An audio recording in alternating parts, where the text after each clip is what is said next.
Thank you very, very much indeed, Barry. And I do apologise for being a little late tonight. We had a slight babysitting crisis, and an extra guest, young member of the Bruges group, than which there could be no finer body of men and women. I've been an admirer of the Bruges group since its inception.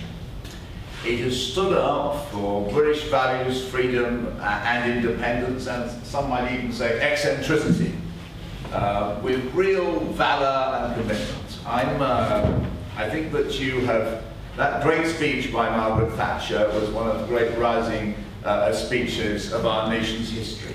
And I think that every day that passes vindicates the vision and the insights expressed by Mrs. Thatcher when she made that speech 22 years ago. And I so much admire what the Bruges Group does. I'm very proud to be associated with it. I once had the honour of writing an introduction to a pamphlet of the essays of A.J.P. Taylor for the Bruges Group. I very, very much admire Bill Cash and Barry Legge. I think they represent something which is very special and very honourable about the Conservative Party. Bill has really pursued this particular line. He's refused to be deflected. He stands about something which is essential to the British parliamentary tradition. And I will try, however inadequately, to follow in the footsteps of Bill's fascinating speech. Think about Bill, you always learn a lot of new stuff when you listen to him. He pays attention to the detail which us lesser mortals fail in our hurry and daily bustle to notice, and reveals yet new horrors about the capture of the British political tradition by extraneous foreign forces. Now, what I want to talk about tonight is in particular the consequences of the Portuguese crisis which struck late last night. There were two events on Wednesday. There was the budget, which was a negligible affair of no great importance as far as I could tell, which will have no bearing either way, I would say, on the prosperity and fortunes of the British people over the coming months. But then there was the simultaneous resignation of Mr. Socrates, very thoughtful decision, I felt, and I can't help but feeling that the Socratic mode of action is going to be much more relevant to our national predicaments. Because what we have here today, from our Iberian friends is a very novel and interesting new direction in the ongoing crisis surrounding the euro. What basically Portugal has done is decide to blackmail the rest of Europe. It's a brilliant idea, and I'm amazed that nobody else has thought about it before. You see, in Portugal wants a bailout, and it needs a bailout, but it only wants one on its own terms, i.e. it can go on spending as lavishly as it did before. And that's a very reasonable position. And the Portuguese Parliament, you've got to give them credit for this, I think, have spotted something very, very important. That if they go bankrupt, they bring the whole bloody shooting match down with them. I mean, it's marvellous, isn't it? And the European banks will go bust, sovereign debt will become valueless, there'll be a massive banking crisis, in due course the euro itself will collapse. And so the Portuguese, very rationally, and these are after all, this is after all the nation which gave us Henry the Navigator, have concluded that blackmail, i.e., all right, they're going to eyeball the European Central Bank and its German paymasters. And this takes us into a new set of situations, because the Greeks will have noted with great care and admiration, I dare say, the act of the European Parliament, as will our Irish friends. It is very interesting to see the far right emerging so strongly in Ireland, Jerry Adams,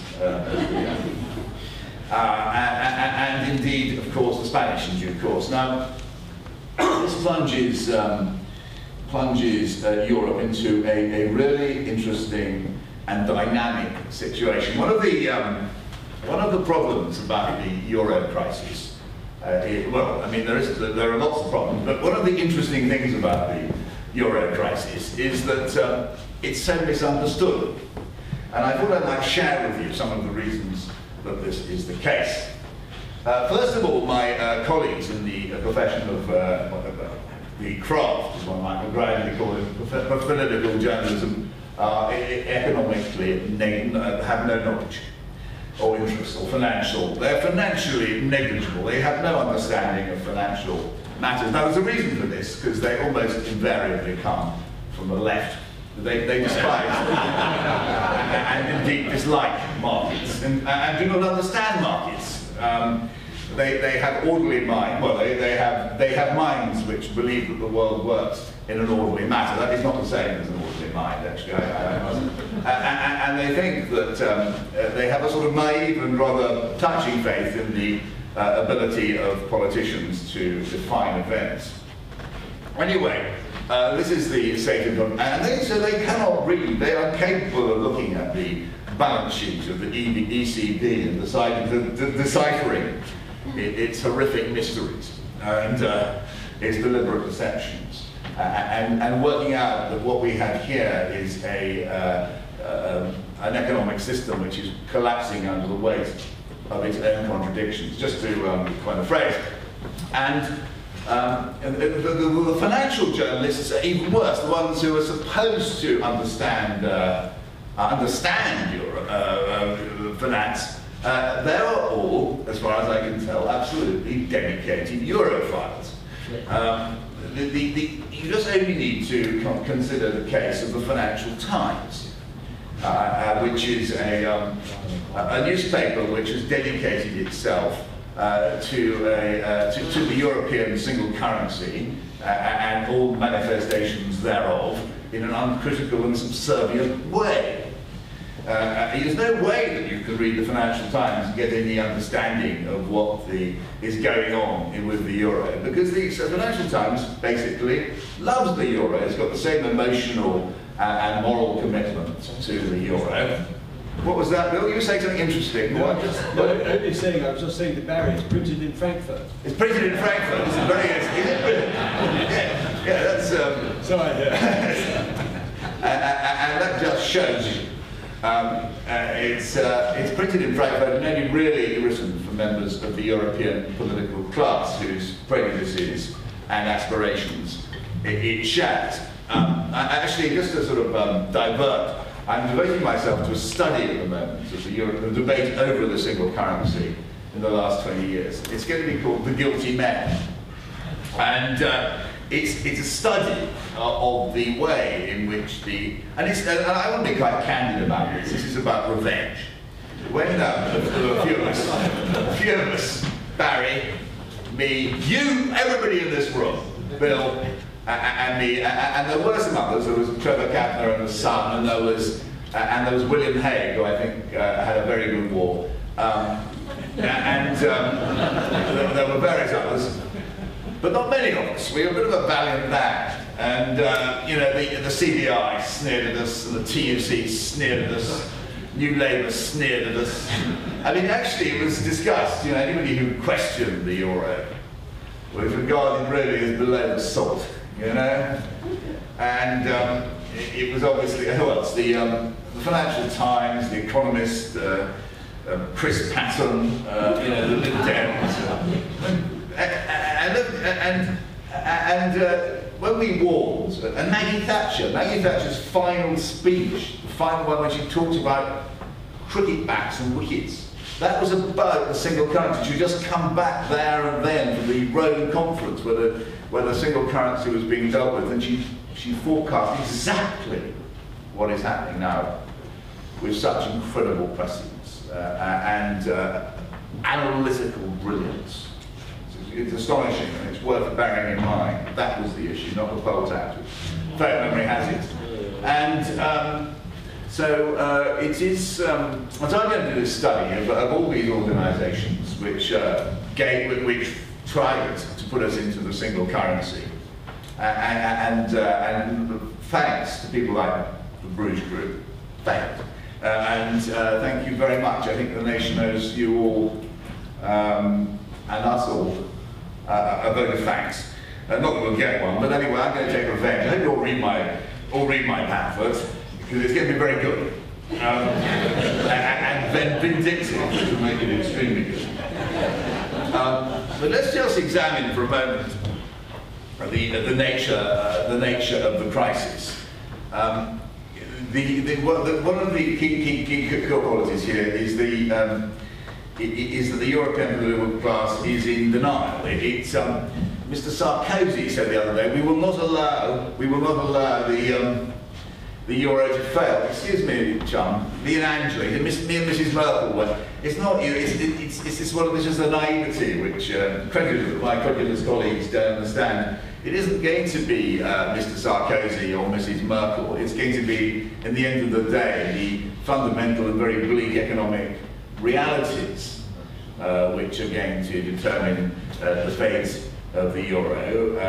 And there is this horrible contradiction that while it's been creating unprecedented boom conditions for Germany, it has been destroying in the most systematic and ghastly way, horrifying way, the jobs and livelihoods and social structures of the peripheral European countries. And the kind of savagery which you never saw from the Conservative government of Margaret Thatcher, very much attacked monetarist policies of the early 80s. They were nothing on the savagery and inhumanity of the policies of the political class in Brussels. And it's utterly shameful the way in which they are ready to not to demolish just individual industries, but whole nations, and the economic livelihoods and self-respect of entire nations, in order to enforce the euro, the myth of the single currency, which of course is part of a drive to a single nation. And they're prepared to destroy institutions, entire countries, in order to establish this new order. And one of the wonderful things about the people in this room is that you understand this, and you have been fighting, all of us in our different ways, against it. I think it's going to collapse fairly quickly under the weight of its contradictions. I think that we can forecast the euro cannot survive in its present form in the medium term. We can see these convulsive forces arising against it. The Portuguese moment is also important because of the fact it shows we are getting reaction now to the mandate of Brussels and the European Central Bank. We're getting this very interesting constitutional reaction inside Germany. Fascinating to see in Finland now a new, very sort of UKIP-style political party emerging in the last few months. Suddenly it's got 18%, looks like maybe coming second in the polls there in a few weeks' time. I think that we're seeing some other more malign things are starting to happen. We're starting to see the emergence of quasi-fascist parties in Europe, very much a result of the social degradation and economic despair which has been created by trying to impose a single European zone. I'm just going to note just to make a few suggestions about the relevance to what this government, our government, should do. And Bill was correctly identified. I know you put down a question in the House of Commons today about our need to pay 4 billion. What's the sum of money we're going to have to pay? 4 billion pounds. 4 billion pounds. Little matter of 4 billion pounds to bail out Portugal. I don't think there's any way we can avoid it, though. I think that Alistair Darling, in his final act as Chancellor, signed us up to that. I don't think that we can legally, I very recently hear what Bill said, legally avoid that commitment. And I think that when Spain goes, I would imagine it will do, of course, sometime this year. Then we'll have a face a much larger bill. It'll probably be 16 billion, about 4 or 5 times Portugal. And I dare say then we will get the unravelling of the whole doomed enterprise. That's the first thing. I do think we need to avoid. There's a lot of pressure now coming. This argument that the Eurozone countries are determining European economic policy, therefore we must be part of this inner group. We mustn't go anywhere near this inner group. It won't be acting rationally now. These are people who are dealing with matters and crises and forces way beyond their control. They won't be able to think straight. We need to stay well away from this, basically madhouse where European economic policy will be determined. The second thing I would note, though, is I think we do need to start to take precautions. William Hague made this brilliant remark, and he was so good, and I know that Barry was very much part of that too at the time. He made this point, when you join the Euro, it's like joining it's like being stuck in a burning house and being unable to get out. Very, very good analogy by William. And of course, we luckily, because a number of people, we aren't in that burning house. We go next door to the burning house. The street is burning next door. Now we've got to deal with this. And how do we deal with it? We've got to make sure that we are as little affected as possible. Obviously, we are going to be affected. Now, one of the things we must do, though, is get rid of.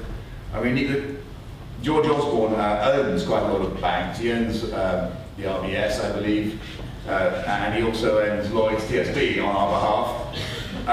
We ought to be ransacking our balance sheets, identifying the sovereign debt, European sovereign debt, and those balance sheets, and selling them off into the market while we can. That's what the US banks have been doing. It's very interesting to look at the way in which, as ECB holdings of the sovereign debt in these bankrupt countries have been rising, the US holdings have been falling. The US banks have been taking advantage of the fact that the ECB has been a buyer to unload. And I think we need to start doing that. Also, as individuals, we need to take precautions, because when this collapse happens, it's going to be very, very, very tumultuous. The Bank Santander is without beyond doubt the best run Spanish bank. I'm sure it doesn't have any problems, but it's part of a bankrupt financial system in Spain.